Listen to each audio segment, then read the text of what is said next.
नमस्कार। Ram Ram. REET level first में पर्यावरण अध्ययन में प्रथम इकाई जो परिवार थी वो अपने शुरू की थी। पहली क्लास में परिवार के बारे में सामान्य अपने पढ़ा था कि परिवार शब्द की उत्पत्ति लैटिन या रोमन भाषा के फेमुलस शब्द से हुई है, जिसका शाब्दिक अर्थ नौकर या सेवक होता है। यानी कि परिवार वह समूह है जिसमें माता पिता, बच्चे और नौकर आदि निवास करते हो। वह समूह क्या कहलाता है? परिवार कहलाता है। और परिवार के अंदर गोद लिए हुए जो बच्चे हैं वो भी परिवार का एक हिस्सा माने जाते हैं। बिना बच्चों के परिवार अधूरा है। समाज की बुनियादी इकाई परिवार है। समाज की सबसे बड़ी और सबसे महत्वपूर्ण इकाई परिवार है। प्रथम बालक की प्रथम पाठशाला परिवार है। जिसको समाज के द्वारा यौन संबंध स्थापित करने की स्वीकृति प्रदान हो जाए और वह एक जैविक इकाई बन जाए, वो एक परिवार है। तो ये परिवार के बारे में सामान्य बातें अपने कल वाली क्लास में पढ़ी थी। और उसके बाद संख्या के आधार पर परिवार के 3 वर्ग हमने बनाए थे: एकाकी परिवार, संयुक्त परिवार और विस्तृत परिवार। उनमें से हमारे सिलेबस में 2 है, एकाकी और संयुक्त परिवार। तो आज वाली क्लास में भी अपने उन्हीं परिवारों के बारे में बात करेंगे। देखिएगा, संख्या के आधार पर पहला जो वर्ग है वो अपना है एकाकी परिवार। एकाकी परिवार, एकाकी परिवार के बारे में आज अपने पढ़ेंगे। एकाकी और संयुक्त परिवार के बारे में आज अपने पढ़ेंगे। एकाकी जो परिवार होता है, याद रखना, इसी परिवार को केंद्रीय या केंद्रिक परिवार भी बोलते हैं। केंद्रीय या केंद्रिक परिवार कौन सा होता है? एकाकी परिवार है। इसी को केंद्रीय या केंद्रिक परिवार भी, इसी एकाकी परिवार को कहा जाता है। इसी को नाभिक परिवार भी कहा जाता है। नाभिक परिवार कौन सा होता है? एकाकी परिवार होता है। एकाकी परिवार को नाभिकीय परिवार बोलते हैं। इसी को केंद्रीय या केंद्रिक परिवार कहा जाता है। और याद रखना, जो एकाकी परिवार होता है इसी को मूल परिवार और दाम्पत्य परिवार कहा जाता है। इसी को मूल परिवार और इसी को क्या कहा जाता है? दाम्पत्य परिवार कहा जाता है। दाम्पत्य परिवार कहा जाता है। तो एकाकी परिवार के कई नाम है। एकाकी परिवार को केंद्रीय या केंद्रिक परिवार कह दो, नाभिकीय परिवार कह दो, या इसी को अपने मूल परिवार कहते हैं, इसी को अपने दाम्पत्य परिवार कहते हैं। किसको? एकाकी परिवार को। अब देखो, एकाकी परिवार की मेन जो विशेषताएं वो होती क्या है? एकाकी परिवार जो है ये परिवार का सबसे छोटा रूप होता है। सबसे छोटा रूप होता है। परिवार का सबसे छोटा रूप कौन सा है? एकाकी परिवार है। अच्छा, चलो आप बताओ, एकाकी परिवार किस परिवार को मानेंगे? जिसमें पति पत्नी निवास करते हो, वो एकाकी परिवार है। बताओ बताओ। बिल्कुल, जिसमें पति पत्नी निवास करते हो वो परिवार है ही नहीं। परिवार कब बनेगा? जब उसमें बच्चे आएंगे। यानी कि पति पत्नी और उनके अविवाहित बच्चे जब एक ही परिवार में निवास करते हो तो वो क्या बनता है? वो एकाकी परिवार बनता है। यानी कि जो एकाकी परिवार होता है उसका मतलब है कि जिस परिवार में कम से कम अधिक से अधिक 2 पीढ़ियां निवास करती हो। जिसमें 3 पीढ़ियां आ जाएगी या 3 से ज्यादा आ जाएगी वो संयुक्त परिवार हो जाएगा। तो सिंपल याद कर सकते हैं ना कि वह परिवार जिसमें 2 पीढ़ियां निवास करती हो, कौन सा परिवार है? एकाकी परिवार है।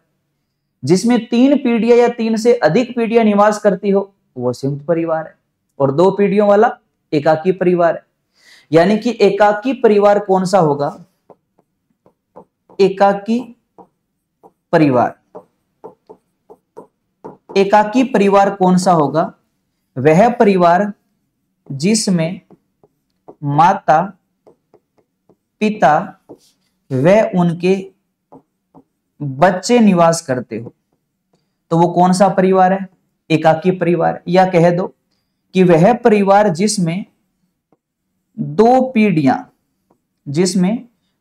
पीढ़ियां रहती हो, 2 पीढ़ियां निवास करती हो, वो कौन सा परिवार है? एकाकी परिवार।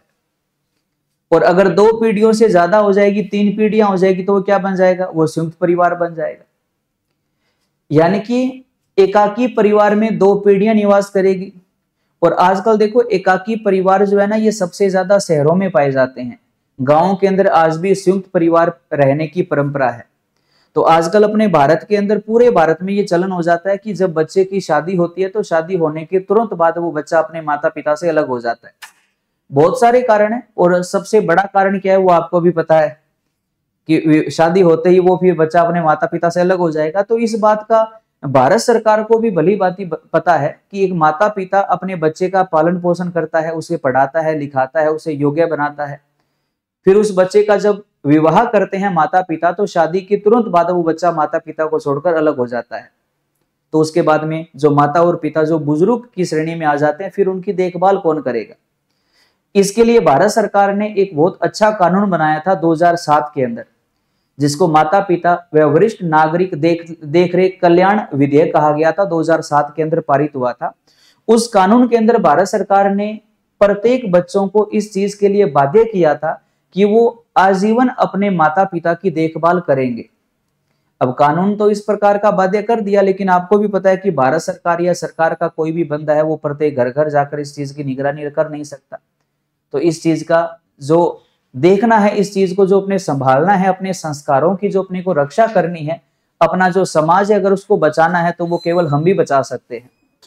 तो एकाकी परिवार बनने के बहुत सारे कारण हैं, और एकाकी परिवार के बहुत सारे दुष्परिणाम भी है, और एकाकी परिवार के बहुत सारे फायदे भी है। और एकाकी परिवार कहीं ना कहीं आज हमारे भारतीय संस्कृति को कहीं ना कहीं विलुप्त करता भी जा रहा है। तो एकाकी परिवार अपने वापस सिलेबस पर आते हैं। एकाकी परिवार वह परिवार है जिसमें कम से कम 2 पीढ़ियां निवास करती हो। 3 पीढ़ियां आ जाए तो वो कैसा बन जाएगा, संयुक्त परिवार बन जाएगा। ज्यादा इसके अंदर अपने ना जाए तो एक उस विधेयक का नाम याद रखना। विधेयक का नाम है माता पिता व वरिष्ठ नागरिक, माता पिता व वरिष्ठ नागरिक देखरेख एवं कल्याण विधेयक। नागरिक देखरेख व कल्याण विधेयक कब पारित हुआ था, तो अच्छे से याद रखना, वर्ष 2007 में। इस विधेयक के अंदर प्रत्येक व्यक्ति को, प्रत्येक बच्चों को इस बात के लिए भारत सरकार या कानूनन ये बाध्य करते हैं कि आप अपने माता पिता का आजीवन जो है वो पालन पोषण करोगे, उनका आजीवन ध्यान रखोगे। ऐसा नहीं है कि शादी होते ही आप माता पिता से अलग हो जाओगे, और माता पिता बेचारे जिन्होंने पूरी उम्र आपका जो है वो पालन पोषण किया, आपको इस योग्य बनाया कि आप 2 टाइम की रोटी इज्जत से खा सको, और आज शादी होते ही आप उनको छोड़कर अलग हो गए। तो इसके लिए एक कानून बनाया गया था, और कानून का नाम याद रखना, माता पिता व वरिष्ठ नागरिक देखरेख एवं कल्याण विधेयक। कब बना था, 2007 में बना था। और ये सबको पता है कि एकाकी परिवार आज सबसे ज्यादा कहां पर है, शहरी क्षेत्रों के अंदर है। सबसे ज्यादा शहरी क्षेत्रों में एकाकी परिवार को देखा जाता है। शहरी क्षेत्रों में एकाकी परिवार का सर्वाधिक विस्तार कह सकते हैं कि एकाकी परिवार आज सबसे ज्यादा कहां पर है, तो शहरी क्षेत्रों में देखा जाता है। ग्रामीण क्षेत्रों में आज भी संयुक्त परिवार की परंपरा है। एकाकी परिवार सबसे ज्यादा कहां देखा जाता है, शहरी क्षेत्रों के अंदर देखा जाता है। इसके अलावा देखो, अगर अपने बात करें एकाकी परिवार बनने के मूल कारण क्या है, देखिएगा, एकाकी परिवार बनने के प्रमुख कारण, एकाकी परिवार के बनने के प्रमुख कारण क्या है, तो देखो बहुत सारे कारण हैं। जनसंख्या वृद्धि है, स्वतंत्र रहने की इच्छा है ना, और धीरे धीरे जो सामाजिक बदलाव हो रहा है उसका भी एक परिणाम एकाकी परिवार है। रोजगार के अवसर बहुत ज्यादा कम हो रहे हैं, तो रोजगार के अवसरों को तलाशने के लिए बच्चे गांवों से शहरों में पलायन कर रहे हैं। तो बहुत सारे कारण है एकाकी परिवार के बनने के। अपने कुछ मेन कारणों की बात करें तो एकाकी परिवार का सबसे मूल कारण बनने का जो माना जाता है वो माना जाता है जनसंख्या वृद्धि। जनसंख्या वृद्धि, जनसंख्या वृद्धि जो है वो एकाकी परिवार के बनने का सबसे मूल कारण है। क्योंकि आपको भी पता है कि अगर एक माता पिता है और माता पिता का अगर एक संतान है तो एक संतान का पालन पोषण जो है वो बहुत बड़े अच्छे तरीके से कर सकता है, चाहे वो कैसा भी हो। अगर उसी के अगर मान लो 5 या 7 संतानें हैं तो वो उतना ज्यादा उन 5-6 के ऊपर ध्यान नहीं दे सकता जितना वो एक के ऊपर ध्यान दे। तो जनसंख्या वृद्धि जो है वो एकाकी परिवार के बनने का सबसे मूल कारण माना जाता है। दूसरा, स्वतंत्र रहने की इच्छा। स्वतंत्र रहने की इच्छा, शादी होने के बाद जो एक प्राणी होता है वो अपनी नई अर्धांगिनी के आने के बाद जो है उन दोनों के मन में आजाद रहने की इच्छा प्रकट होती है कि हम कुछ भी करें, कहीं भी जाएं, कभी भी आए, कैसे भी रहें, हमें कोई रोके ना, हमें कोई टोके ना, है ना। एक मन में ऐसी इच्छा उत्पन्न होती है। तो उस इच्छा को पूरा करने के लिए फिर वो क्या करते हैं कि आज से तो मैं अलग रहूंगा, थाड़ो चूलो अलग, मारो चूलो अलग। माता पिता बेचारों को चाहे उनको एक बुरी तरह बीमारी से ग्रस्त है, चाहे वो कुछ भी काम नहीं कर सकते, मजबूरी उनकी है, फिर भी स्वतंत्र रहने की इच्छा के कारण है वो अपने माता पिता को छोड़ देते हैं। तो ये भी एक एकाकी परिवार बनने का कारण है। या अपने कह सकते हैं सामाजिक बदलाव। सामाजिक बदलाव, सामाजिक बदलाव तो काय का ये कह सकते हो इंस्टाग्राम और फेसबुक जो ज्ञान है उसको देख देकर हमारे भी मन में इस प्रकार के जो है वो जो संस्कृति को नष्ट करवाने वाले जो विचार है वो उत्पन्न हो जाते हैं। सामाजिक बदलाव हो जाते हैं, मन के अंदर बहुत सारे बदलाव आते हैं। इंस्टा पर वीडियो देखते हैं, फेसबुक पर वीडियो देखते हैं, वो अपने ज्ञान लेते हैं। इंस्टा और फेसबुक के ऊपर बहुत सारे जो है वो तड़क भड़क अपने को दिखाए जाते हैं, है ना। एक पति पत्नी अलग एक घर के अंदर बाजार के अंदर रह रहे हैं, वो शानदार तरीके से रह रहे हैं, मजे कर रहे हैं, ऐश कर रहे हैं। तो कहीं ना कहीं उस चीज को देखकर अपने भी मन में आता है कि हम भी इतनी सारी ऐश करें, आजाद रहें। तो वो इंस्टा और फेसबुक वाला जो ज्ञान है ना, वो ज्ञान भी आज के टाइम में एकाकी परिवार बनाने का सबसे बड़ा कारण आज का टाइम वही है। उसी को देखकर आस पास के जो समाज के लोग हैं वो बार बार रंग बदलते हैं और उन्हीं को देखकर अपने भी ऐसा कदम उठा लेते हैं। तो ये सामाजिक बदलाव जो है ये भी एक कहीं ना कहीं एकाकी परिवार बनने का कारण है। उसके अलावा पाश्चात्य संस्कृति का प्रभाव, पाश्चात्य संस्कृति का प्रभाव, पाश्चात्य संस्कृति का प्रभाव जो आज हमारे भी घरों में पहुंच रहा है मोबाइल के माध्यम से, जो कि गलत है। तो बिल्कुल इस चीज का ध्यान रखना चाहिए। उसके अलावा अर्थ की प्रधानता, अर्थ की प्रधानता, अर्थ की प्रधानता। अब देखो युवा, कोई भी युवा होगा उसके मन में स्वाभाविक सी बात है, एक चीज आती है कि मेरे पिता को कुछ नहीं पता, वो क्या जाने सही क्या है गलत क्या है। स्वाभाविक सी बात है, जब कोई युवा कोई भी काम करता है तो उसका जो पिता होता है वो उस काम के लिए उसको एक बार जरूर रोकता है, क्योंकि हमारे पिता ने हमसे ज्यादा उम्र ली होती है, उनको हमसे बहुत ज्यादा ज्ञान होता है। और हम इस चक्कर में क्या करते हैं कि अपने आंख बंद करके कोई भी कदम उठा लेते हैं और कुछ भी काम करने को तैयार हो जाते हैं। लेकिन अपने पिताजी को इस बात का अच्छे से पता होता है कि जो ये काम करने जा रहा है ये काम भविष्य के लिए खतरनाक हो सकता है या भविष्य के लिए इस काम में मेरा बच्चा कामयाब हो सकता है। इस बात को अपना पिता अच्छे से भली भांति जानता है। उसी चीज को देखकर वो हमें बार बार जो है उस काम करने के लिए या तो रोकते हैं, टोकते हैं, या अगर वो काम बढ़िया है तो बिल्कुल रोकेंगे नहीं, टोकेंगे नहीं, काम के लिए सपोर्ट ही करेंगे। लेकिन जब वो रोकते हैं या हमें उस काम के लिए टोकते हैं तो हमारे मन में कहीं ना कहीं आता है कि ये हमें कुछ भी नहीं करने देते, है ना। घर के अंदर केवल इनकी ही चलती है, तो मन में आता है कि घर के अंदर इनकी नहीं मेरी चलनी चाहिए, क्योंकि इनको कुछ नहीं आता, ये तो पुरानी सोच के बंदे हैं। पुराने विचार के बंदे हैं, है ना, और वो टाइम चला गया, वो वाला विचार आज नहीं चलता, आज आधुनिक टाइम है, तो आज तो जो है वो बड़ी सोच वाले बंदे की जरूरत है जो खुले विचार वाले हो। इस चक्कर में हम अपने को मुखिया बनाने के चक्कर के अंदर भी क्या करते हैं, परिवार से अलग हो जाते हैं, एकाकी परिवार की रचना करते हैं और एकाकी परिवार बना लेते हैं। जो कहीं ना कहीं ये सोच हमारी बहुत ज्यादा गलत है, क्योंकि सिंपल सी बात है, हमने अभी तक हमारा जो जीवन है उस जीवन के कम से कम 25, 30 या 35 साल देखे होंगे, लेकिन हमारे बुजुर्गों ने कम से कम अपने जीवन के 50 से 60, 70 साल का अनुभव किया है, और वो अनुभव हमारे अनुभव से कहीं ज्यादा है, तो उनको हमें कहीं ज्यादा हमसे नॉलेज है। तो ये अर्थ की प्रधानता जो है, इसके कारण भी एकाकी परिवार की रचना होती है। या इसके अलावा अपने ये भी कह सकते हैं कि रोजगार और व्यवसाय के जो अवसर है वो भी निरंतर कम होते जा रहे हैं, और इसके अलावा अपने सबसे मूल कारण रोजगार के जो प्रभाव कम हो रहे हैं, इसके कारण क्या हो रहा है कि ग्रामीण क्षेत्र से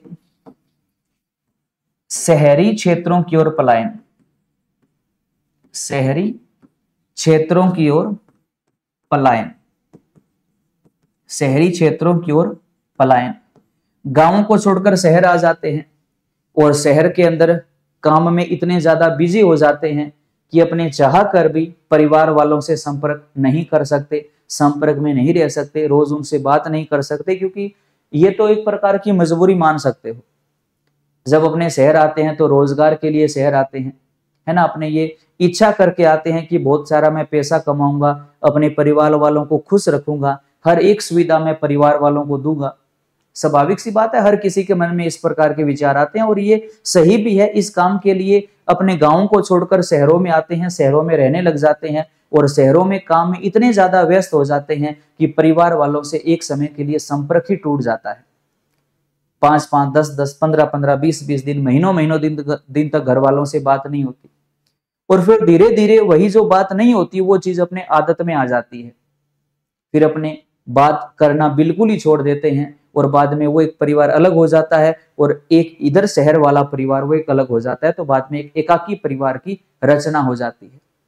मजबूरी मान सकते हो, गांव में रोजगार के अवसर इतने ज्यादा है नहीं, तो रोजगार के लिए शहरी क्षेत्रों की ओर पलायन है, ये भी एक एकाकी परिवार बनने का मूल कारण है। तो ये एकाकी परिवार बनने के जो है वो मुख्य कारण माने जाते हैं। तो ये एकाकी परिवार के बारे में है। अब देखो, एकाकी परिवार के बारे में अपने पेपर में जो प्रश्न आता है, एक तो इसके अंदर इस विधेयक का नाम अच्छे से याद रखना। प्रश्न में आपसे वर्ष पूछेगा 2007। माता पिता व वरिष्ठ नागरिक देखरेख व कल्याण विधेयक कब पारित हुआ था? 2007 में विधेयक पारित हुआ था। या सीधा सा वो एकाकी परिवार का कोई भी एग्जाम्पल दे देगा या आपसे सीधी सी परिभाषा पूछेगा, तो ये जरूर याद रखना। और एकाकी परिवार को केंद्रीय या केंद्रीय परिवार, नाभिकीय परिवार, मूल परिवार या दाम्पत्य परिवार इसी परिवार को बोलते हैं। और एकाकी परिवार में जिसमें 2 पीढ़ियां निवास करती हो वो एकाकी परिवार है, यानी कि माता पिता व उसके बच्चे जो अविवाहित है वो एक साथ रहते हैं, तो वो क्या बनेगा? एकाकी परिवार बनेगा। माता पिता के जो बच्चे अविवाहित है ये रक्त संबंधी भी हो सकते हैं और ये दत्तक पुत्र यानी कि गोद लिए हुए भी हो सकते हैं। गोद लिए हुए पुत्र यानी कि दत्तक पुत्र या दत्तक पुत्री को भी परिवार का हिस्सा माना जाता है, याद रखिएगा। तो ये एकाकी परिवार है। एकाकी परिवार के बाद में दूसरा जो परिवार का प्रकार है वो आता है संयुक्त परिवार। संयुक्त परिवार।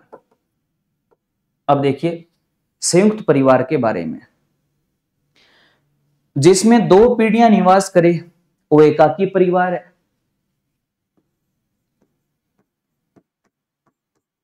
परिवार का वह समूह है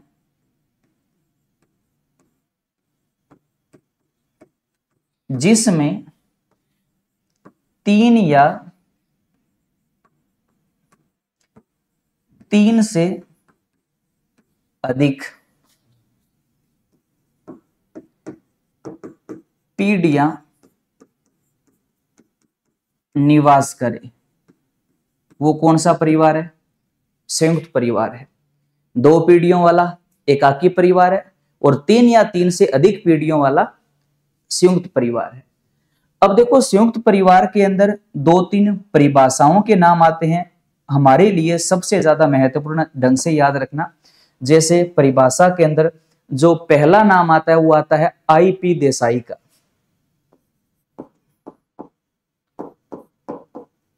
आईपी देसाई। आईपी देसाई जो है ये एकाकी परिवार संयुक्त परिवार के बारे में क्या बोलते हैं, हम ऐसे परिवार को संयुक्त परिवार कहते हैं जिसमें पीढ़ी की गहराई परिवार की अपेक्षा अधिक होती है तथा जिसके सदस्य एक दूसरे से संपत्ति, आय, अधिकार और अन्य चीजों से बंधे रहते हैं। वो कौन सा परिवार है? संयुक्त परिवार है। किसने कहा था? आईपी देसाई ने कहा था। क्या कहा था? हम ऐसे परिवार को, अब ये ढंग से याद रखना, एग्जाम के लिए महत्वपूर्ण है, हम ऐसे परिवार को संयुक्त परिवार कहते हैं। हम ऐसे परिवार को संयुक्त परिवार कहते हैं जिसमें पीढ़ी की गहराई, जिसमें पीढ़ी की गहराई, पीढ़ी की गहराई का मतलब है कि बहुत सारी पीढ़ियां, बहुत सारी कितनी? कम से कम 3 या 3 से अधिक पीढ़ियां, और परिवार की अपेक्षाएं अधिक हो, परिवार की अपेक्षा अधिक, पीढ़ी की गहराई और परिवार की अपेक्षा अधिक होती है, परिवार की अपेक्षा अधिक होती है तथा इस परिवार के जितने भी सदस्य हैं वो आपस में एक दूसरे के साथ संपत्ति, आय और अधिकारों से बंधे होते हैं। तथा जिसके सदस्य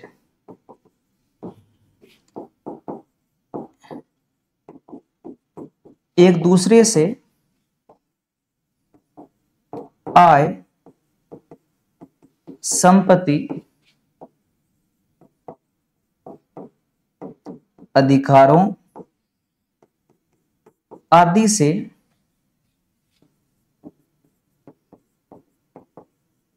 बंधे होते हैं। तो ये आईपी देसाई ने संयुक्त परिवार की परिभाषा दी थी।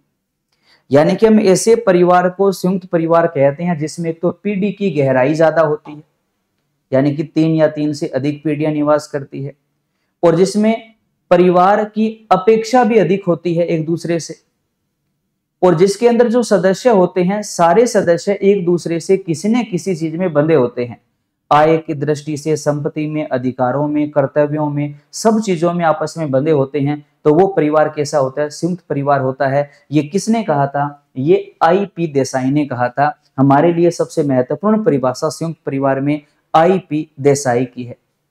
इसके अलावा संयुक्त परिवार में एक और परिभाषा मैं आपको लिखवा देता हूं, वो परिभाषा भी बहुत ज्यादा महत्वपूर्ण, याद रखना, श्रीमती इरावती कर्वे की है। श्रीमती इरावती कर्वे की परिभाषा है।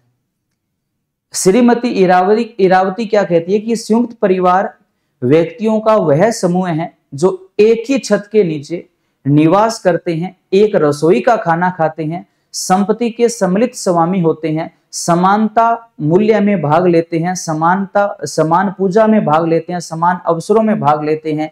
कोई भी परिवार में कोई भी अवसर है, कोई भी उत्सव है, उसके अंदर समान रूप से भाग लेते हैं तथा आपस में नातेदारी में बंधे होते हैं। वो कौन सा परिवार है? संयुक्त परिवार है। किसने कहा था? इरावती ने कहा था। श्रीमती इरावती ने संयुक्त परिवार की परिभाषा दी थी। क्या लिख सकते हैं?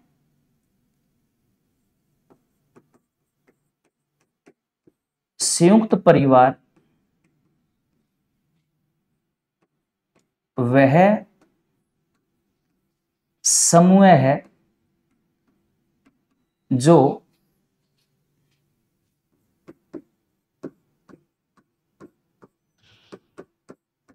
एक ही छत के नीचे निवास करे, एक ही रसोई का बना खाना ग्रहण करे,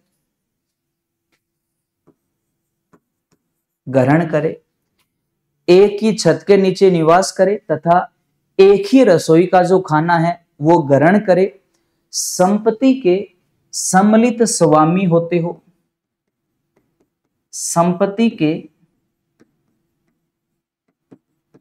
सम्मिलित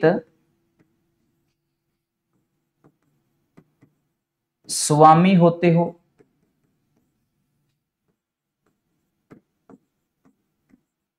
समान पूजा में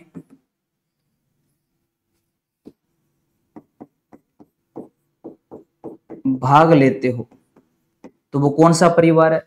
संयुक्त परिवार है। किसने कहा था? श्रीमती इरावती ने कहा था।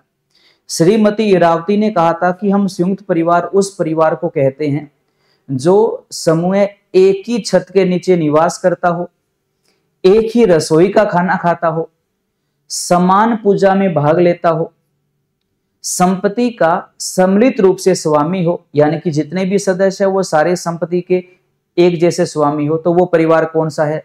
संयुक्त परिवार है। ये किसने कहा था? श्रीमती इरावती कर्वे ने कहा था। दोबारा देखो संयुक्त परिवार के बारे में, बड़ा आसान है। संयुक्त परिवार, परिवार का वह समूह जिसमें 3 या 3 से अधिक पीढ़ियां निवास करती हो। कौन सा परिवार है? संयुक्त परिवार है। आईपी देसाई ने कहा कि हम ऐसे परिवार को संयुक्त परिवार कहते हैं जिसमें पीढ़ी की गहराई परिवार की अपेक्षा अधिक होती है तथा जिसके सदस्य एक दूसरे से आय, संपत्ति, अधिकारों आदि से बंधे होते हैं। और अभी एक परिभाषा हमने पढ़ी श्रीमती इरावती, संयुक्त परिवार वह समूह है जो एक ही छत के नीचे निवास करे, एक ही रसोई का खाना खाए, संपत्ति का सम्मिलित स्वामी होते हो और समान पूजा के अवसरों में भाग लेते हो। कौन सा परिवार है? संयुक्त परिवार है। तो ये संयुक्त परिवार के बारे में उसकी परिभाषाएं हैं। अब देखो संयुक्त परिवार के लक्षण क्या है।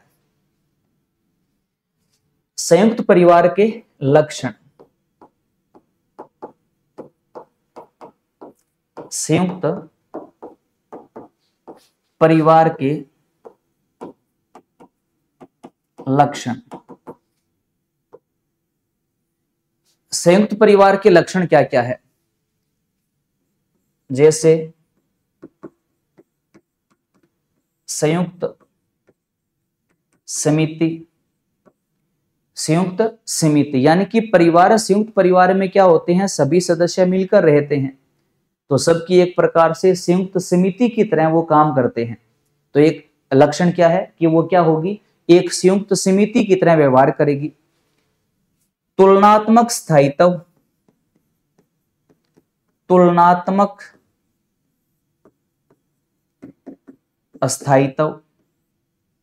तुलनात्मक स्थायित्व का मतलब है कि परिवार के जो सभी सदस्य होते हैं उनका जो स्थायित्व होता है, उनका जो परिवार में ओहदा होता है, वो ओहदा उनकी उम्र के हिसाब से जो है वो फिक्स होता है।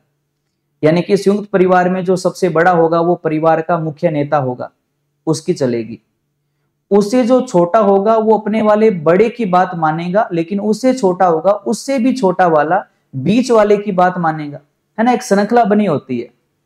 जैसे चाचा है, अपने चाचा है, मान लो पापा का छोटा भाई चाचा, तो चाचा पापा की बात मानेंगे, पापा अपने ताऊजी की बात मानेंगे और ताऊजी अपने दादाजी की बात मानेंगे। तो एक वो क्या होती है? श्रृंखला बनी होती है ना। एक तुलनात्मक स्थायित्व होता है। एक उम्र के हिसाब से जो है वो परिवार जो है वो आगे से आगे एक दूसरे को कोई भी काम है, कोई भी जिम्मेदारी है, वो उस हिसाब से उनके ऊपर जो वो निर्धारित की जाती है। उसके अलावा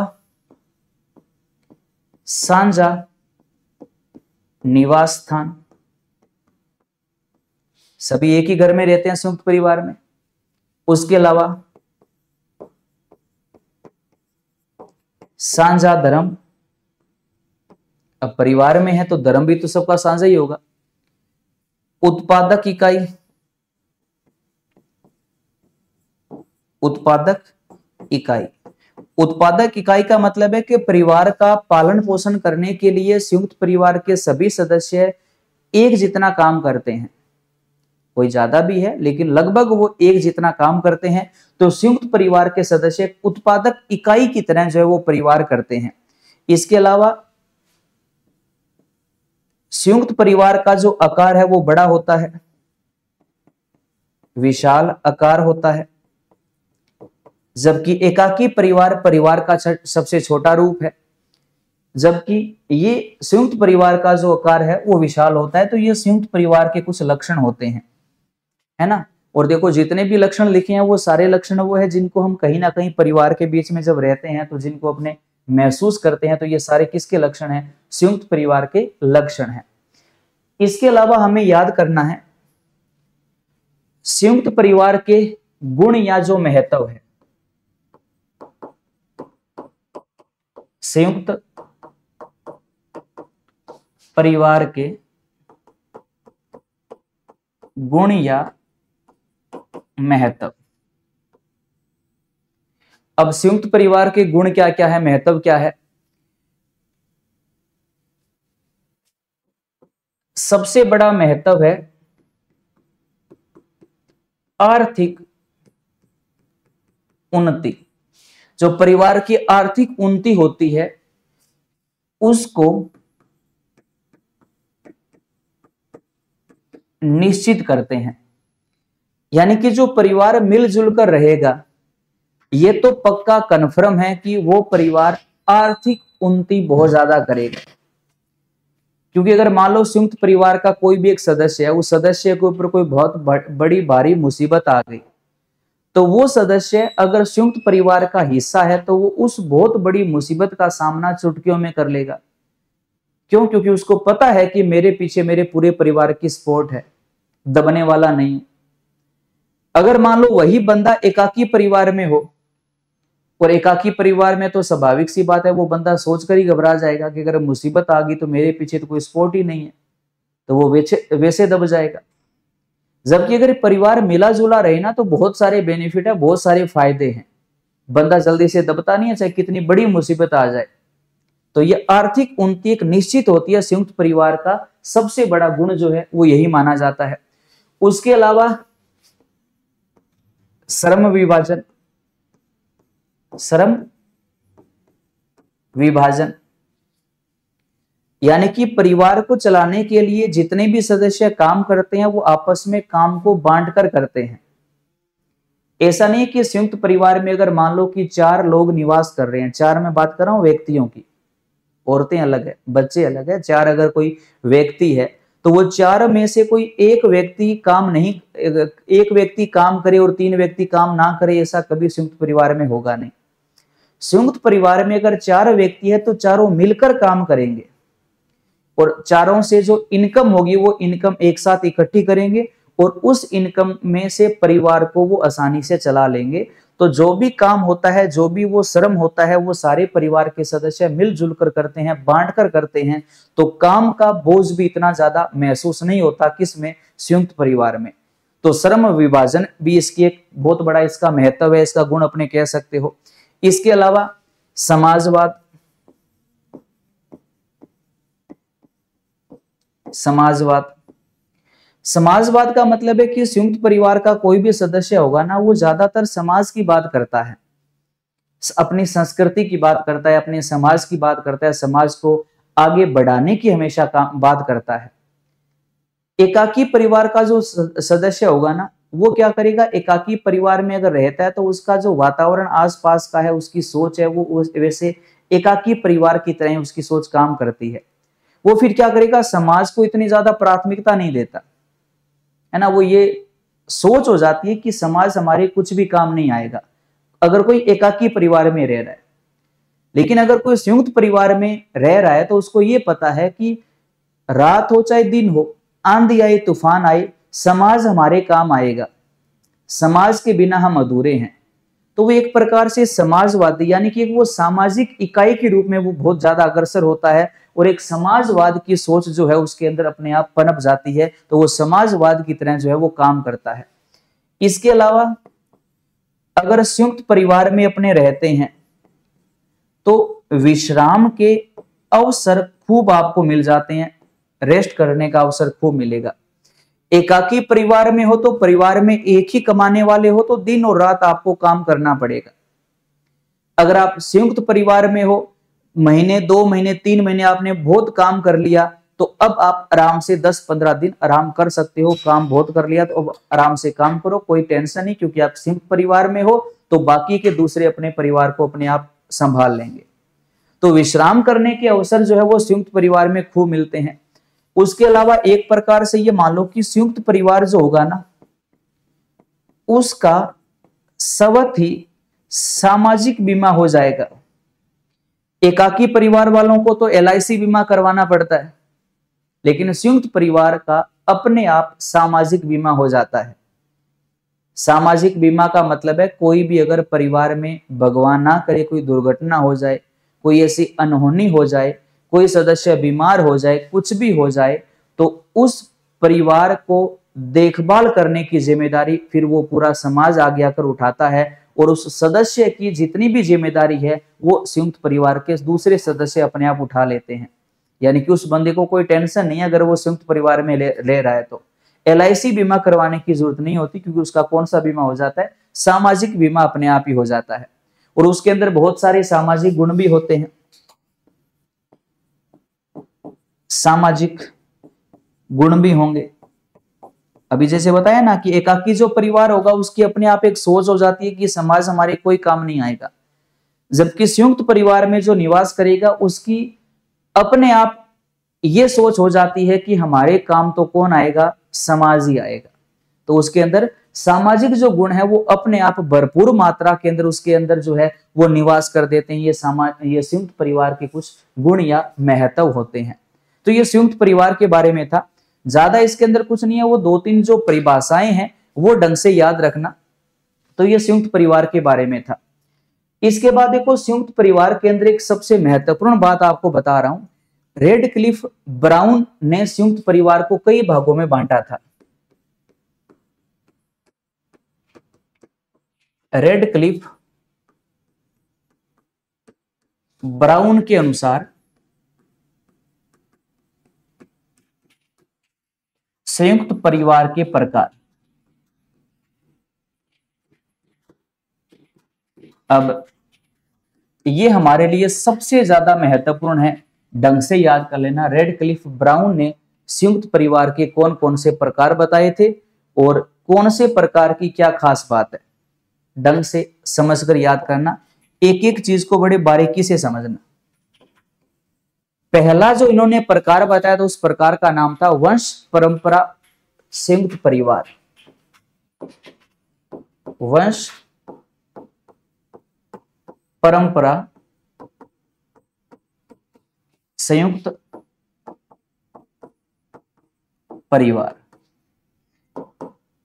संयुक्त परिवार का पहला प्रकार है, नाम को समझना, वंश परंपरा संयुक्त परिवार।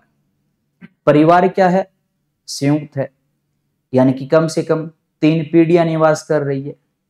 और पहले है वंश परंपरा, यानी कि वो वंश आगे से आगे चलता रहता है। तो वंश परंपरा संयुक्त परिवार क्या होता है देखिएगा। जैसे परिवार में रहते हैं माता व पिता, माता व पिता है, माता पिता का विवाहित बेटा है, उसी परिवार में रहता है, और माता पिता का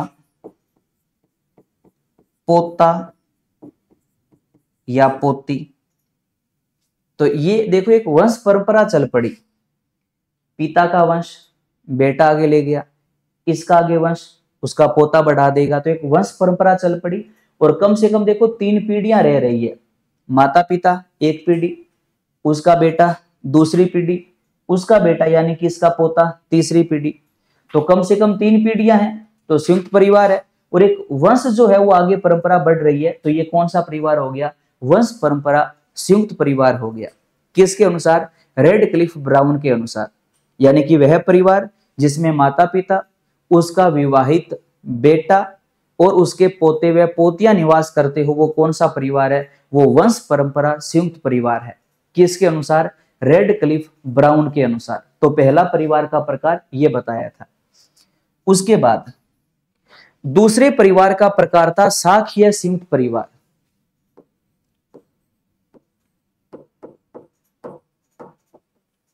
शाखीय संयुक्त परिवार। शाखीय संयुक्त परिवार। अब वंश परंपरा जो संयुक्त परिवार होगा उसमें केवल एक कड़ी चलेगी। माता व पिता है, उसका एक विवाहित बेटा है, उसके आगे बेटे यानी कि पोता व पोतियां हैं। तो एक वंश परंपरा में एक कड़ी चली, तो वो कैसा बन गया? वंश परंपरा संयुक्त परिवार बन गया। अब ये क्या है? शाखाई संयुक्त परिवार है। शाखाई का मतलब है कि एक कड़ी नहीं चलेगी, उसकी कई शाखाएं बन जाएगी। जैसे देखो, माता व पिता है, ठीक है, इनके 2 बेटे हैं। बेटा है जो विवाहित है, दूसरा बेटा है वो भी विवाहित है। शाखा बन गई, 2 बेटे हैं। अगर एक बेटा होता तो वो एक कड़ी चलती, तो वो वंश परंपरा हो जाता। 2 या 2 से अधिक बेटे हैं तो एक वो शाखाओं में बंट गया। अब क्या हुआ? अब एक पीढ़ी और ये दूसरी पीढ़ी, 2 पीढ़ी है तो ये तो एकल परिवार हुआ। अब संयुक्त परिवार का मतलब है कि इनके फिर आगे संतानें हैं। बेटा या बेटी, यहां पर भी इस बेटे की संतानें हैं, बेटा या बेटी। यानी कि अब ये माता पिता की एक संतान ना होकर ये परिवार अब 2 शाखाओं में विभाजित हो गया और 2 शाखाओं में बंटकर फिर इसने आगे अपनी जो वंश परंपरा है वो आगे चला दी। तो ये कैसा परिवार बन गया? शाखाई संयुक्त परिवार बन गया। अगर एक बेटा होता तो एक ही वंश की कड़ी चलती, तो वो क्या हो जाता? वंश परंपरा संयुक्त परिवार। 2 बेटे हैं तो उसका वंश 2 शाखाओं में बंट गया, तो वो क्या बन गया? शाखाई संयुक्त परिवार। और संयुक्त परिवार में याद रखना कम से कम 3 पीढ़ियां होनी जरूरी है। कम से कम 3 पीढ़ियां होनी जरूरी है। तो ये कौन सा बन गया? शाखाई संयुक्त परिवार बन गया। उसके बाद तीसरा जो परिवार का नाम है वो है अनुपूरित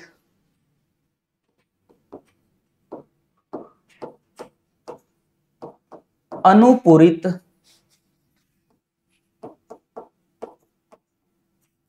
शाखाई संयुक्त परिवार। अब समझना, अनुपूरित क्या होता है? अधूरा। अब ये शाखाई संयुक्त परिवार होता तो उसकी 2 या 2 से अधिक संतानें होती, विवाहित होते और उनके आगे बेटे होते, तो वो क्या बनता? शाखाई संयुक्त परिवार बनता। अब शाखाई संयुक्त परिवार जब अधूरा हो, पूरा ना बना हो, तो वो क्या हो जाएगा? अनुपूरित शाखाई संयुक्त परिवार हो जाएगा। जैसे मान लो यहां पर माता व पिता है, ठीक है, परिवार की पहली पीढ़ी है। अब क्या हुआ कि इसका एक पुत्र है, लेकिन वो पुत्र क्या है? विदुर है। एक पुत्री है, वो क्या है? विधवा है। अधूरा परिवार हो गया ना। पुत्र विदुर है और पुत्री विधवा है। एक पुत्र है जो अविवाहित है,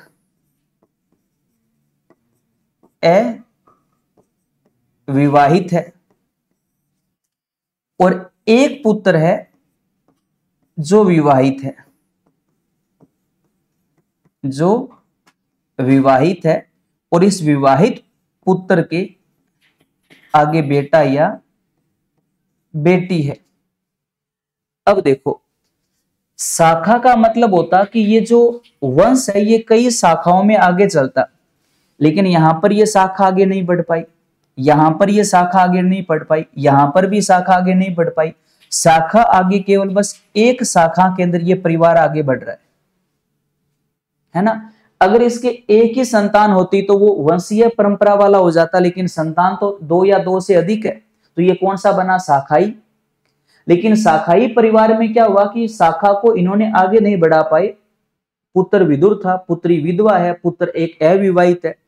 एक पुत्र विवाहित है, उसके बेटा या बेटी है, तो केवल वो एक पुत्र वो अपने वंश को आगे बढ़ा रहा है, तो ये शाखाई परिवार पूरा नहीं है, ये शाखाई परिवार एक अधूरा है। तो इसको नाम क्या दे दिया, अनुपूरित शाखाई संयुक्त परिवार। समझ में आ गया। दोबारा देखिए, वंश परंपरा संयुक्त परिवार में क्या होगा, जब वंश की एक ही कड़ी चले, माता पिता है, उसका विवाहित बेटा है, उसके बेटा यानी कि पोता या पोती है। शाखाई के अंदर क्या होगा कि वो वंश परंपरा दो कड़ियों या दो से अधिक कड़ियों में बन जाए, माता पिता की दो बेटे, दोनों विवाहित है, दोनों के आगे बेटा बेटी है, तो ये शाखाओं में वंश परंपरा चल पड़ी। और जब ये अधूरा हो कि शाखाएं तो है लेकिन चार में से ये मान लो कि आधी शाखाएं अधूरी है, केवल एक ही शाखा चल रही है, तो ये शाखा पूरी नहीं हो पा रही, तो ये क्या हो गया, अनुपूरित हो गया, मतलब अधूरा हो गया। तो ये तीसरा प्रकार है। इसके बाद में जो चौथा प्रकार है वो है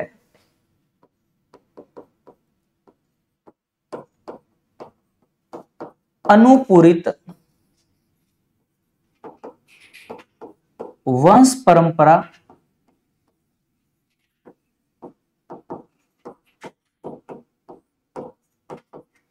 संयुक्त परिवार। अनुपूरित वंश परंपरा संयुक्त परिवार। अब देखो, अनुपूरित वंश परंपरा संयुक्त परिवार, वंश परंपरा तो कौन सी है कि वो वंश निरंतर चलता रहे, लेकिन ये वंश निरंतर ना चले, अधूरा रह जाए, तो उसको क्या बोल दिया, अनुपूरित वंश परंपरा संयुक्त परिवार बोल दिया। जैसे देखो, माता पिता, ठीक है, इसका बेटा है जो ये मान लो विवाहित है, दूसरी पीढ़ी आ गई, और इसके आगे बेटा या बेटी निवास कर रहे हो, तो ये एक वंश परंपरा संयुक्त परिवार हो गया। लेकिन मान लो इस पिता का एक भाई है, पिता का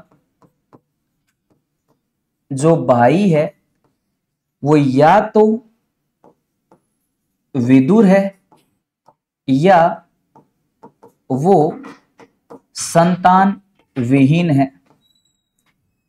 तो अब क्या हुआ कि इस परिवार का जो वंश था, उस वंश का जो आगे, वो जो वंश आगे बढ़ रहा है, उसको बढ़ाने का काम केवल एक ही कड़ी कर रही है। दो भाई है, इसमें से एक भाई जो है वो अपने वंश को बढ़ा रहा है, दूसरा जो भाई है वो भाई क्या है, विदुर और संतान विहीन है, तो वो भाई अपने वंश को आगे नहीं बढ़ा पा रहा। तो ये वंश परंपरा का जो संयुक्त परिवार था ये क्या हो गया, अधूरा हो गया। अगर ये सेम कड़ी यहां पर भी चलती रहती तो क्या हो जाता, वंश परंपरा संयुक्त परिवार हो जाता। लेकिन ये कड़ी एक साइड में चल नहीं रही, केवल एक ही साइड में चल रही है, तो ये अधूरा हो गया। तो नाम क्या दे दिया, अनुपूरित वंश परंपरा संयुक्त परिवार। उसके बाद देखो, पांचवा जो प्रकार है उस प्रकार को नाम दिया गया वंश परंपरा शाखाई संयुक्त परिवार। वंश परंपरा शाखाई संयुक्त परिवार। ध्यान देना, हमने चार परिवार पढ़े जिसमें दो परिवार पूरे थे, दो अधूरे थे, अनुपूरित थे।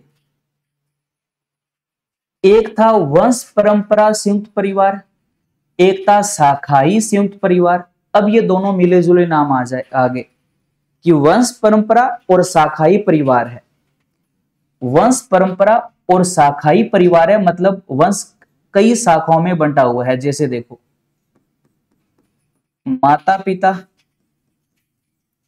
ठीक है, परिवार में है, इनके ये मान लो कि दो बेटे हैं, ठीक है, दो या दो से अधिक है, अपने ये मान लेते हैं दो बेटे हैं। बेटा है जो विवाहित है, दूसरा बेटा है वो भी विवाहित है, ठीक है, दो बेटे हैं, दोनों के दोनों विवाहित है, ठीक है। अब इनके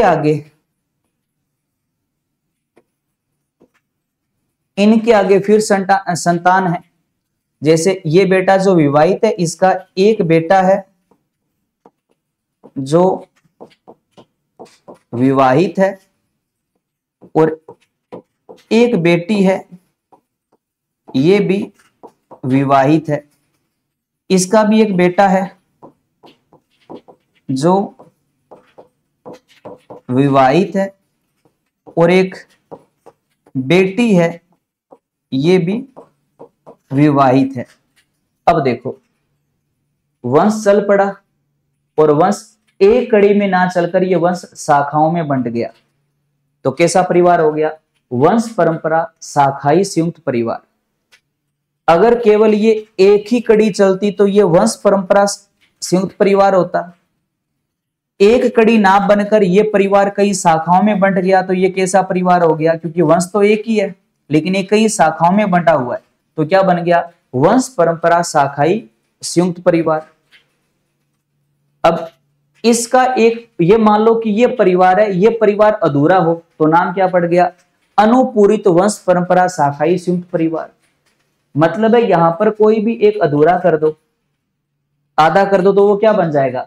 अनुपूरित वंश परंपरा शाखाई परिवार बन जाएगा। जैसे देखो, इसने छठा प्रकार क्या लिखा था, रेडक्लिफ ब्राउन ने छठा प्रकार इसका था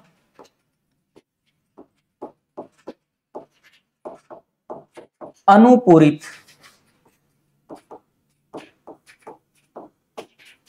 वंश परंपरा शाखाई परिवार। कि जो वंश परंपरा शाखाई परिवार है वो अधूरा है तो नाम क्या दे दिया? अनुपूरित वंश परंपरा शाखाई परिवार। अब देखो ये कैसा होगा? जैसे मान लो माता पिता, दो बेटे हैं, बेटा विवाहित है और दूसरा जो बेटा है वो भी मान लो विवाहित है, ठीक है। मतलब ये वाला जो वंश है, ये वंश आगे चल पड़ा और आगे ये दो शाखाओं में बंट गया, लेकिन अभी तक ये संयुक्त परिवार तो नहीं हुआ क्योंकि इस परिवार में अभी तक दो ही पीढ़ियां हैं। संयुक्त परिवार वो परिवार होगा जिसमें कम से कम 3 पीढ़ियां हो, इसमें तो अभी तक 2 पीढ़ियां हैं। अब क्या हुआ? इसकी 2 संतानें हैं, बेटा है जो विदुर है और बेटी है जो विधवा है। तो ये वाला जो वंश है वो आगे चलने से रुक गया, अधूरा रह गया। सेम इधर बेटा है और बेटी है और इधर भी मान लो कि कोई दुर्घटना हो जाए और ये भी वंश आगे बढ़ने से रुक जाए, यानी कि जो बेटा है ये भी यहां पर क्या है? विदुर है और संतान विहीन है, और बेटी जो है वो भी इधर क्या है? विधवा है और संतान विहीन है। तो ये परिवार तो क्या बंट गया? परिवार की तो वंश एक ही है और ये वंश कई 2 शाखाओं में बंट गया, शाखाई परिवार हो गया। लेकिन ये परंपरा फिर वंश आगे नहीं बढ़ पाया। बेटा विदुर है और बेटी विधवा है, तो वंश आगे नहीं बढ़ पाया, तो अधूरा रह गया। तो परिवार का नाम क्या कर दिया? अनुपूरित वंश परंपरागत शाखाई परिवार। रेडक्लिफ ब्राउन ने संयुक्त परिवार के ये 6 प्रकार बताए थे। तो 6 प्रकार के परिवार है, इनको ढंग से कवर याद रखना। परिभाषा देकर आपसे वो परिवार का नाम पूछेगा, कोई भी एग्जाम्पल दे देगा। परिवार में मान लो राम श्याम निवास करते हैं, सीताराम, कोई भी एग्जाम्पल लिख देगा XYZ और आपसे पूछेगा ये परिवार उल्लेखित में से कौन सा परिवार का प्रकार है। तो ये 6 प्रकार है, इनके नाम ढंग से याद रखना। चलो, ये आपका परिवार का टॉपिक है जो आपका कंप्लीट है। अब जो हमने जो भी पढ़ा उनको एक बार अपने जल्दी से स्लाइड के अंदर रिवाइज कर लेते हैं। देखिएगा, पहले हमने पढ़ा था एकाकी परिवार। ध्यान देना और कोशिश करना रिवाइज करने की। क्या पढ़ा एकाकी परिवार में?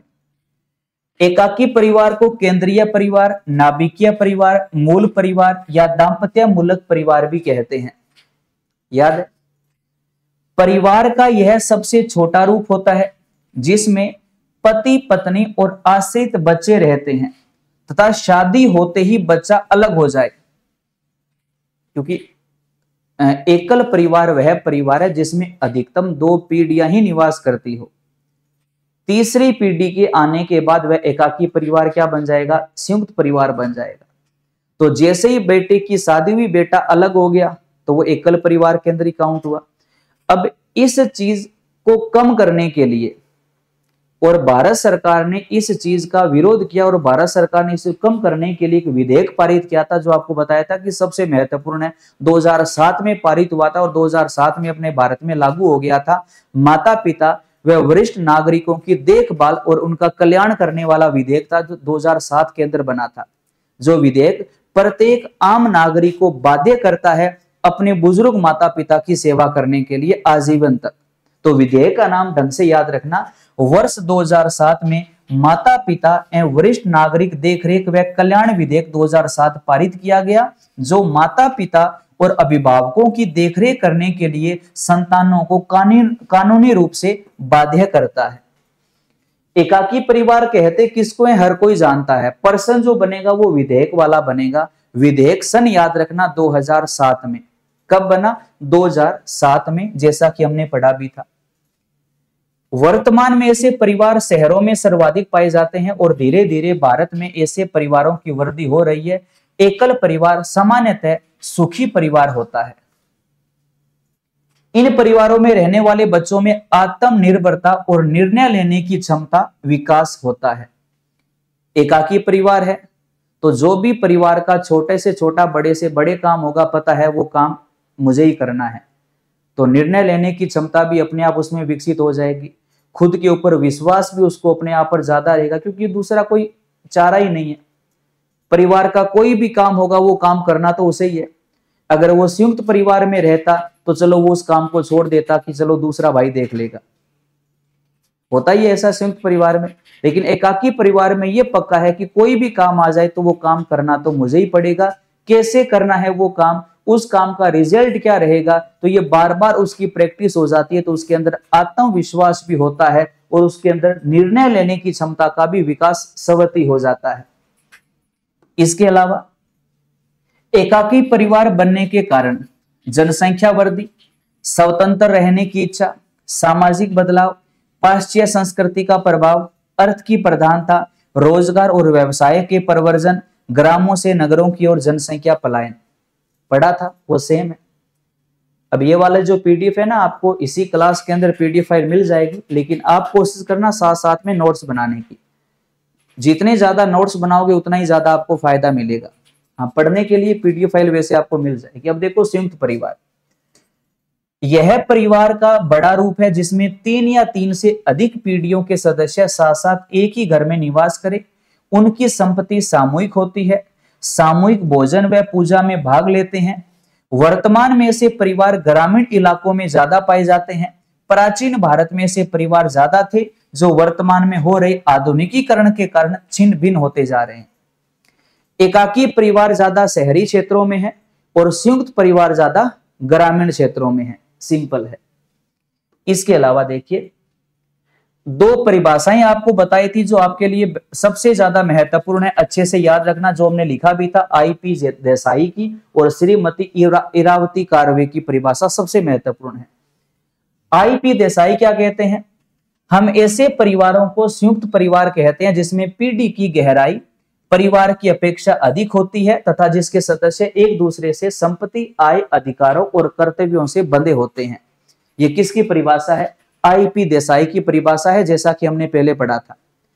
श्रीमती इरावती के अनुसार संयुक्त परिवार व्यक्तियों का वह समूह है जो एक ही छत के नीचे निवास करते हैं, एक रसोई का खाना खाते हैं, संपत्ति के सम्मिलित स्वामी होते हैं, सामान्य पूजा में भाग लेते हैं तथा आपस में नातेदारी से बंधे होते हैं। नातेदारी का मतलब है रिश्तेदारी में आपस में बंधे होते हैं, वो संयुक्त परिवार है। किसका कहना था? श्रीमती इरावती कर्वे का कहना था। ये दो परिभाषाएं हमने पढ़ी थी। इसके बाद हमने पढ़ा था संयुक्त परिवार के लक्षण क्या है। संयुक्त समिति, तुलनात्मक स्थायित्व, साझा निवास स्थान, साझा धर्म, सहकारी संगठन। सहकारी संगठन क्या होता है? सहकारिता का मतलब होता है कि जब दो या दो से अधिक व्यक्ति मिलकर एक ही उद्देश्य को पूरा करने के लिए जब वो काम करते हैं तो वो संगठन सहकारिता कहलाते हैं। अब संयुक्त परिवार 3 पीढ़ियां रहती है, तो 3 पीढ़ियों का जो उनके अंदर मान लो जो व्यक्ति विशेष है उनका एक ही उद्देश्य होता है परिवार का पालन पोषण करना, और वो सभी व्यक्ति एक ही परिवार में मिलजुल कर रहते हैं। तो वो 2 या 2 से अधिक व्यक्ति है, एक ही घर में रह रहे हैं, उनका उद्देश्य एक ही है परिवार का पालन पोषण करना, तो वो 2 या 2 से अधिक व्यक्तियों का मिला संगठन क्या बन गया? सहकारी बन गया। तो ये किस प्रकार का संगठन है? सहकारी संगठन है। कौन सा? संयुक्त परिवार। कौन सा? संयुक्त परिवार, क्योंकि सहकारिता का मतलब क्या होता है? जब 2 या 2 से अधिक व्यक्ति मिलकर एक ही उद्देश्य को पूरा करने के लिए जब वो काम करते हैं तो वो क्या कहलाता है? सहकारिता कहलाता है। और ऐसा ही कुछ होता है संयुक्त परिवार में। उत्पादक इकाई है, पारंपरिक अधिकार एवं दायित्व है, विशाल आकार है, सदस्यों में एक निश्चित सहस्त्ररण है, यानी कि सदस्यों का जो एक निश्चित उनका एक ओहदा होता है परिवार के अंदर, उनको एक समान इज्जत, एक ओहदा दिया जाता है। वो एक निश्चित श्रेणी, निश्चित उम्र के हिसाब से, निश्चित कर्म के हिसाब से उनके पास एक ओहदा होता है। ये उनके संयुक्त परिवार के लक्षण है। उसके बाद में हमने पढ़ा संयुक्त परिवार के गुण क्या है। आर्थिक उन्नति को निश्चित करती है, श्रम विभाजन है, समाजवाद है, बचत है, इसके अलावा विश्राम के अवसर है, सामाजिक बीमा है, सामाजिक गुण है, भूखंडन को रोकता है। ये भी एक महत्वपूर्ण है, भी भूखंडन को रोकता है, क्योंकि संयुक्त परिवार क्या रहेगा? एक ही घर में रहेगा। अगर वो संयुक्त परिवार में मान लो कि वो 4 व्यक्ति है, 4 भाई है, एक साथ रह रहे हैं, तो वो एक ही घर में रह रहे हैं। अब वो चारों भाई अलग अलग हो तो अब चारों के लिए अलग अलग मकान की जरूरत पड़ेगी, अलग अलग वो फिर घर बनाने पड़ेंगे। घर बनाएंगे तो अलग अलग भूमि के टुकड़े का वो यूज करेंगे, यानी कि भूखंडन होगा। तो संयुक्त परिवार एक प्रकार से भूखंडन को भी रोकता है, क्योंकि वो एक ही छत के नीचे, एक ही घर के अंदर वो सारे जने मिलजुल कर रहते हैं। तो संयुक्त परिवार भूखंडन को रोकता है। यहां से प्रश्न कथन वाला बन सकता है, ढंग से याद रखना। भूखंडन को रोकता है एकल परिवार या संयुक्त परिवार? तो कौन रोकता है? संयुक्त परिवार रोकता है। अब देखो संयुक्त परिवार के दोष या अवगुण। निकम्मों का घर होता है। अगर 4 भाई है तो 4 में से पक्का है ज्यादातर छोटे वाला, वैसे कह रहा हूं, कोई है तो अगर कोई सीरियस मत लेना। एक भाई ऐसा होगा जो काम करने से बचने के बहाने ढूंढेगा। लगभग होता ही है, अगर ना हो तो एक अपवाद है, लेकिन लगभग होता है निकम्मों का घर। व्यक्तित्व के विकास में बाधक। व्यक्ति कोई भी संयुक्त परिवार में रह रहा है ना, वो अपने आप में उसमें डिसीजन लेने की क्षमता जो वो विकसित नहीं हो पाती। क्योंकि अगर संयुक्त परिवार में 4 भाई है तो 4 भाई अगर कोई भी एक भाई कोई भी काम करेगा तो वो काम करने से पहले बाकी के तीनों भाइयों से पहले राय लेगा, पूछेगा कि ये काम मैं करूं या न करूं। यानी कि उसकी खुद की जो डिसीजन पावर है वो इतनी ज्यादा विकसित नहीं हो पाती, वो उन तीनों के ऊपर निर्भर हो जाता है कि वो वाले भाई क्या कहेंगे, सही कहेंगे गलत कहेंगे, वो जैसा कहेंगे मैं वैसा कर लूंगा, खुद का डिसीजन नहीं हो पाता। मुकदमेबाजी का प्रोत्साहन, है ना, अगर कोई संयुक्त परिवार में 4 भाई या मान लो कोई बात भरना है, कोई शादी आ गई, उसके अंदर थोड़ी बहुत गड़बड़ हो गई, तो गड़बड़ होने का जो कारण है वो चारों भाई एक दूसरे के ऊपर थोपना शुरू हो जाएंगे। भाई तो क्या करते हैं, कौन करते हैं, ये आपको भी पता है, भाइयों के जो पीछे आती है ना वही करवाती है, लेकिन हो जाता है, मुकदमेबाजी भी हो जाता है। झगड़ों को उत्पन्न करता है, झगड़ों के, अब झगड़े उत्पन्न होंगे तभी तो वो संयुक्त परिवार किस में बदल जाएगा, एकाकी परिवार में बदल जाएगा। झगड़े उत्पन्न करता है। इसके अलावा एकांत का अभाव होता है ना, अगर 4 भाई या छोटे वाली भाई की अगर नई नई शादी हुई है और शादी के बाद अगले दिन मान लो दिन के अंदर वो अपने रूम के अंदर आराम करने के लिए जाता है, तो कोई ना कोई चाचा ताऊ का लड़का आकर वो गेट खोल ही देगा, है ना, मतलब उसको आराम से बैठकर वार्तालाप करने का भी टाइम उसको घर के अंदर एक कोने में आराम से वो नहीं मिल पाता। तो इस प्रकार से एकांत का अभाव होता है। अनियंत्रित प्रजनन होता है, कुशलता और गतिशीलता में बाधक होता है। स्त्रियों की दूरदर्शा का उत्तरदायित्व होता है। स्त्रियों की बहुत ज्यादा दूरदर्शा संयुक्त परिवार के अंदर अक्सर देखने को मिलती है, कि संयुक्त परिवार जो होगा ना वो बहुत बड़ा परिवार होगा, बहुत बड़े परिवार में काम भी उतना ही ज्यादा होगा, और वो सारा काम किसको करना पड़ेगा, बेचारी स्त्रियों को करना पड़ेगा, सुबह से शाम तक कामिका। सामाजिक समस्याओं को प्रोत्साहन, ये इसके गुण या दोष कह सकते हैं संयुक्त परिवार के। इसके अलावा देखो, हिंदू संयुक्त परिवार को संपत्ति के अधिकार की दृष्टि से 2 भागों में बांटा जा सकता है। मिताक्षरा का नियम, इसके प्रवर्तक विज्ञानेश्वर है और यह नियम संपूर्ण भारत में प्रचलित है। मिताक्षरा का नियम यह कहता है कि संपत्ति पर अधिकार उसके बड़े बेटे का और उसके बाकी के बेटों का समान रूप से होगा, जो अपने पूरे भारत के अंदर लागू है। संपत्ति के ऊपर सभी बेटों का समान अधिकार होता है, आधा आधे का अधिकार, आधे आधे में बंटवारा होता है। तो ये कौन सा नियम है, मिताक्षरा का नियम है, संपूर्ण भारत में लागू है, लेकिन याद रखना पश्चिमी बंगाल को छोड़कर। किसको, पश्चिमी बंगाल को छोड़कर, क्योंकि पश्चिमी बंगाल पर दाएं भाग का जो नियम है वो लागू होता है। मिताक्षरा का नियम पूरे भारत पर लागू है, लेकिन किस पर लागू नहीं है, पश्चिमी बंगाल पर। तो पश्चिमी बंगाल पर कौन सा है, दाएं भाग का नियम, ये केवल पश्चिमी बंगाल पर है। देखो, इस नियम का प्रचलन केवल बंगाल में है, जिसमें संपत्ति पर अधिकार उस परिवार के सदस्यों तक ही सीमित है जो मूल परिवार को पिंडदान कर सके। तो वहीं इस संबंध में ऋग्वेद में बौद्धयान द्वारा 6 पीढ़ियों तक के व्यक्तियों को ही उत्तराधिकार माना गया है, अर्थात ऊपर की ओर 3 और नीचे की ओर 3 पीढ़ियां। ऐसा परिवार केवल पश्चिमी बंगाल के अंदर है। पश्चिमी बंगाल के अलावा बस याद रखना पूरे भारत में कौन सा नियम लागू है, मिताक्षरा का नियम लागू है। और दाएं भाग का नियम केवल कहां पर लागू है, तो केवल ये पश्चिमी बंगाल के ऊपर लागू है। तो ये संयुक्त परिवार के बारे में है। उसके अलावा ये रेडक्लिफ ब्राउन के अनुसार संयुक्त परिवार के 6 प्रकार है, जो कि अपने डायग्राम के अंदर पढ़े थे।